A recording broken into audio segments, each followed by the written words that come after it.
Je m'appelle Axel, j'ai été sous emprise pendant 10 longues années. 10 longues années, ouais, c'est beaucoup. Et aujourd'hui, je viens vous transmettre mon parcours. Mais pas que ça, j'ai étudié de long en large et en travers le comportement du narcissique.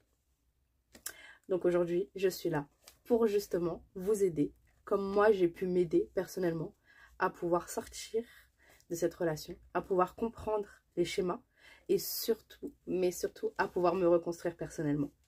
Avant qu'une relation toxique commence, il y a bien la phase de séduction. Donc on va la détailler. Je vais en citer plusieurs et surtout, mais surtout, si beaucoup rentrent dans les critères, fais attention, c'est des red flags. Cette personne, tu vas te dire, waouh, j'ai trouvé la personne qui me correspond. Mais vraiment, sous plein de points, on a plein de trucs en commun. En fait, c'est faux. Cette personne, elle va juste te sonder de A à Z, en tout cas en te posant énormément de questions, pour connaître tout ce que tu aimes et tout ce que tu n'aimes pas. Ce qui va lui permettre après de pouvoir se positionner pour faire en sorte de te correspondre au maximum. Mais au maximum, maximum, maximum. Vous aurez les mêmes goûts, les mêmes envies, les mêmes projets. Elle va même te pousser pour tes projets. Mais ça, c'est qu'au début. Tu seras beaucoup complimenté. Tu vas avoir des présents. Tu vas avoir de grosses déclats très rapidement. La personne, elle va être super attentionnée. En fait, il faut savoir que tout est décuplé avec ces personnes. Au début, elle sera disponible. Après être disponible, elle va être indispensable. C'est-à-dire que tu ne pourras plus faire les choses toute seule ou tout seul. Ça va être laid, je vais faire pour toi. Mais pourquoi t'appelles l'autre? C'est moi qui peux faire. Je connais tout, ne t'en fais pas, je suis le maître de la situation ou la maîtresse de la situation. Ou sinon, je connais un tel ou un tel, comme ça, tu restes dans mon visu. Tu vas te sentir important ou importante. Tu vas vraiment te sentir chanceux, mais incroyable, mais vrai. Franchement, incroyable, mais vrai. Et tu vas te demander, mais comment j'ai eu cette chance de tomber sur cette personne-là? Mais c'est pas possible. Généralement, les victimes, ce sont des personnes qui ont vécu des traumas et qui ont eu un parcours de vie difficile. Donc, du coup, on va se dire, mais mon Dieu, mais enfin, j'ai trouvé la personne. Enfin, sur mon chemin, j'ai quelqu'un de bien. Et cherchez pas, avec toutes les victimes, c'est la même chose. Je m'explique. Pour chaque victime, comme c'est chaque personne différente, le schéma va être différent. C'est-à-dire que comme chaque victime a des attentes différentes, donc tel un caméléon, ils vont pouvoir s'adapter complètement. Mais le fond reste le même. Ils vont créer une personnalité alliée à 98% qui va correspondre à ta personnalité. C'est pour ça que quand une personne narcissique change de victime, le schéma est différent parce que les attentes de la victime sont différentes. Mais au fil du temps et des années, on se rend compte que finalement, les victimes, même si c'est différent, le schéma est le même. C'est une personnalité illusoire et tout sera aléatoire pour le début. Vous serez dans une idéologie de l'âme sœur d'une personne super parfaite pour vous, alors qu'en fait, tout est stratégie juste pour pouvoir vous appâter, vous attirer, en vous faisant penser que c'est vous qui avez pris la décision de vous mettre avec cette personne, en tout cas de lui accorder une chance, alors qu'en fait, ils ont juste agité la carotte en face de vous. Parce que, comme je vous ai dit bien plus tôt, ils vont faire exprès de vous sonder pour savoir tout ce que vous aimez et tout ce que vous n'aimez pas. Comme ça, ils mettront tout ce que vous n'aimez pas de côté et pour l'instant, pas vu, pas pris. Mais chasse le naturel et il reviendra au galop à un moment donné. Mais quand vous serez à ce stade où vous allez commencer à voir les défauts, vous serez déjà sous emprise depuis bien longtemps. Avec ces personnes-là, tout va très, très vite. Pourquoi? Parce que dès qu'ils vous ont attrapé, il faut qu'ils vous maintiennent dans leur emprise. L'étau va se resserrer petit à petit. Tu vas même pas t'en apercevoir, malheureusement. Et c'est bien trop tard que tu t'en apercevras, si tu y arrives. Il y aura toujours une ou plusieurs ex tordus dans l'histoire. Et bien sûr, ils n'ont rien fait, ils font tout pour que tout se passe bien. Ils vont montrer, mais ils vont pas montrer ce qu'ils avaient fait avant, qui fait qu'il y a des conséquences. Ce seront des personnes aux yeux du monde qui seront super attentionnées, super tendres, super motivantes, super tout ce que vous voulez. Alors qu'en vrai, une fois que la porte elle est fermée, c'est tout le contraire. Pour que vous, après, vous ayez pitié de cette personne. Vous vous dites que la personne n'a pas mérité ça, etc. Blabla, vous allez la blâmer, etc., etc., etc. Il y aura beaucoup de zones d'incohérence, mais vraiment. Mais pour s'en apercevoir, il faut vraiment avoir la tête sur les épaules. Et au début, on est dans l'illusion complète. Et après, on est sous emprise, donc on a le voile devant les yeux. C'est qu'à la fin, où on se rend compte qu'il y a beaucoup d'incohérences. Il y a les zones de flou aussi, c'est-à-dire qu'à un moment, ça va te dire A. Demain, ça va te dire B. Moi, j'ai fait comment? Je l'ai sondé chaque semaine. Et chaque semaine, j'avais des versions différentes. Beaucoup, beaucoup, beaucoup de zones de chaud et de froid. Un coup, oui, je veux. Un coup, non, je veux pas. Un coup, oui, tu peux compter sur moi. Un coup, non, je veux pas. Un coup, oui. Un coup, non. Mais si, dis-moi, je vais faire en sorte d'être disponible.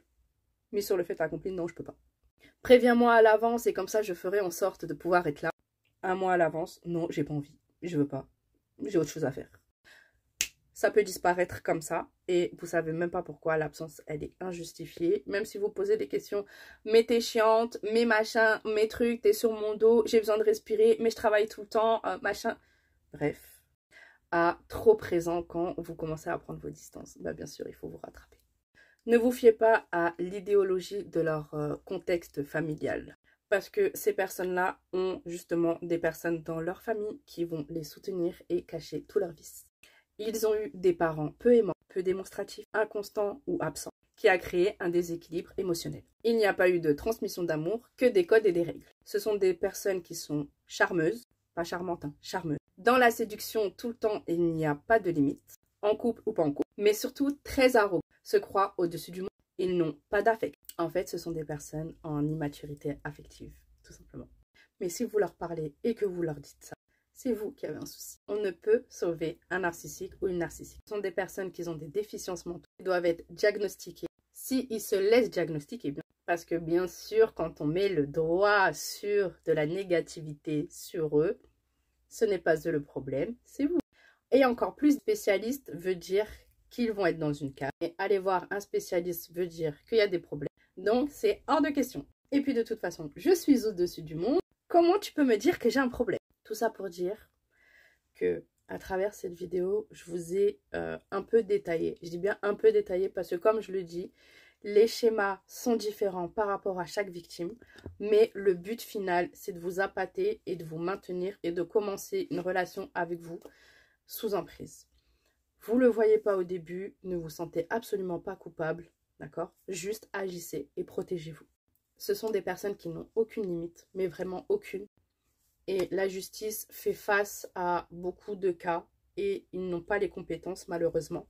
Même si aujourd'hui les violences conjugales sont prises en charge beaucoup plus qu'avant, il y a encore beaucoup de défaillances et malheureusement on ne peut pas fermer les yeux. Je ne suis pas la seule mais je partage mon vécu avec vous parce que ça peut en aider plus d'une personne. Même si je suis une petite goutte dans l'océan, je sais que ma vidéo, mon témoignage et toutes les vidéos que je vais être amenée à faire pour raconter mon parcours et décrire cette personnalité, ça fera son petit bout de chemin parce que ça peut en aider plus d'un et d'une.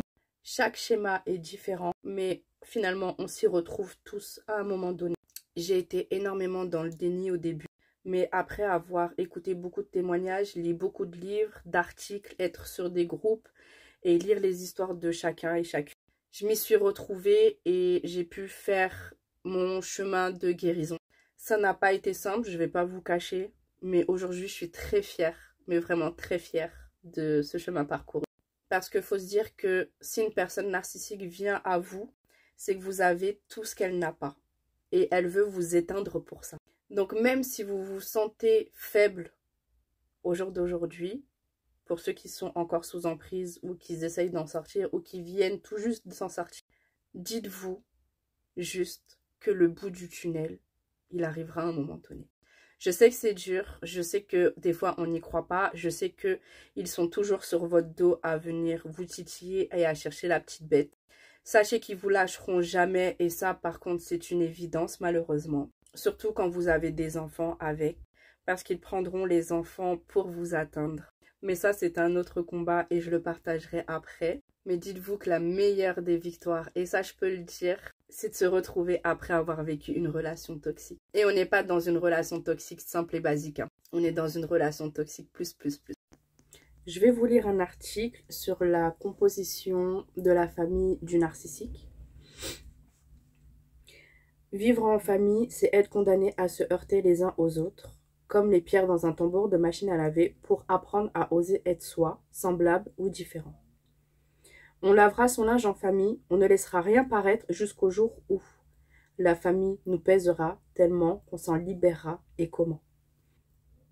Les problèmes commencent quand se trouve dans la famille une personne un peu narcissique ayant une haute opinion d'elle-même ou au contraire une si faible opinion d'elle qu'elle n'a pas le courage de regarder en face ses défauts et d'en tenir compte. Ne connaissant ni les scrupules, ni les regrets, ni les remords, elle est persuadée de ne jamais commettre d'erreur. S'il y a un problème, un conflit, c'est de la faute des autres, pas la sienne. Les autres n'ont pas été prévoyants, ils sont trop susceptibles. Ils manquent de sens de l'humour, cela ne peut provenir d'elle. Ça, c'est pour les narcissiques. Dans les familles saines, la personne trop narcissique se fera rapidement corriger par les autres. Mais tout se complique. Trouve une personne qui est trop empathique. Cette personne, à l'inverse de la personnalité narcissique, se pose constamment des questions sur elle-même, sur sa valeur, sur ses mérites. En cas de conflit, son réflexe est de croire que c'est de sa faute. Elle s'excuse, se fait des reproches, se remet en question et pense que c'est à elle de faire des efforts pour changer et restaurer la paix dans la famille. Même s'il faut se sacrifier et accepter que des injustices soient commises à son égard, si les autres la font souffrir, elle leur cherche des excuses. Elle imagine qu'elles ne le font pas exprès, que ce n'est pas de leur faute. Sa tête est farcie de dictons du type « Dans toutes les familles, il y a des problèmes ».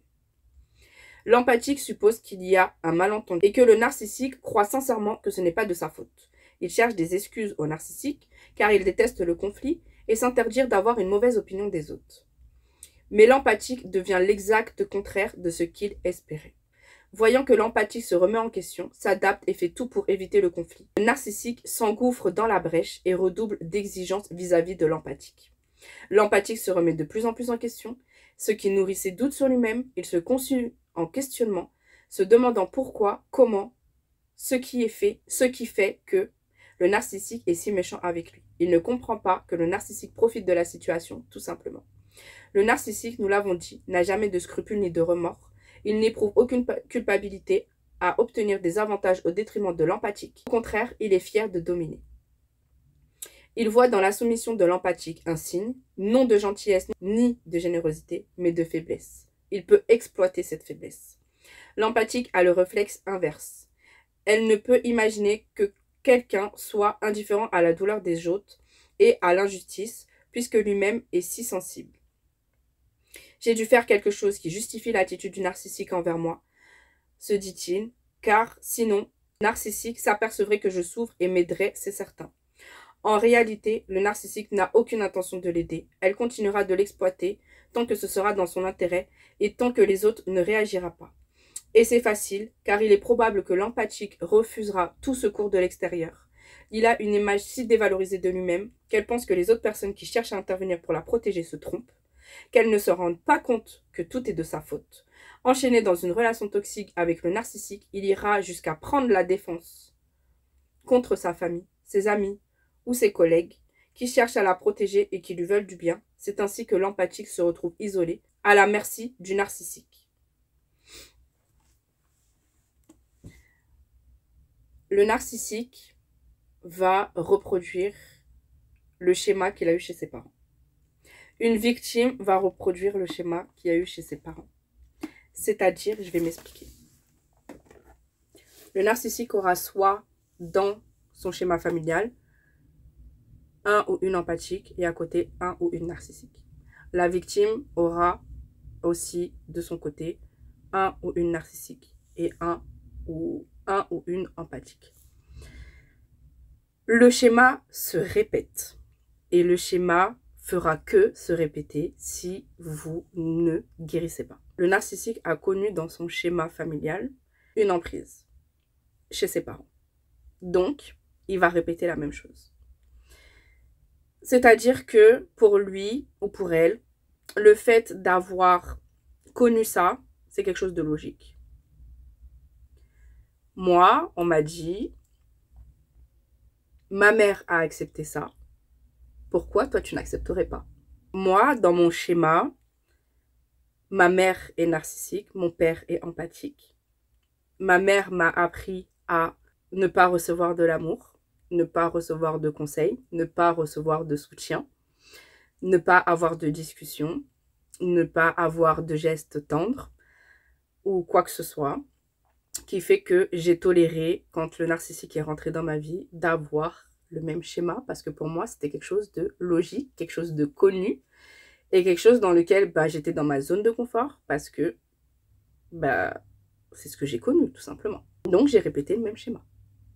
Si vous voulez guérir de ces schémas toxiques, de vos relations toxiques, il faut que vous remontiez déjà, vous, premièrement, à vos parents. En tout premier lieu, pour savoir ce que vous avez toléré parce que vous avez été béni dedans. Ça, c'est la chose primordiale. Ensuite, vous analysez votre schéma familial du côté parent, des deux parents, pour voir qu'est-ce qui s'est répété et qu'est-ce qui s'est transmis. Pour que vous puissiez couper la chaîne, tout simplement. Une personne narcissique à côté d'une personne empathique va, en fait, y avoir un effet miroir négatif. Parce que l'empathique va refléter chez le narcissique ce qu'il n'aime pas chez lui.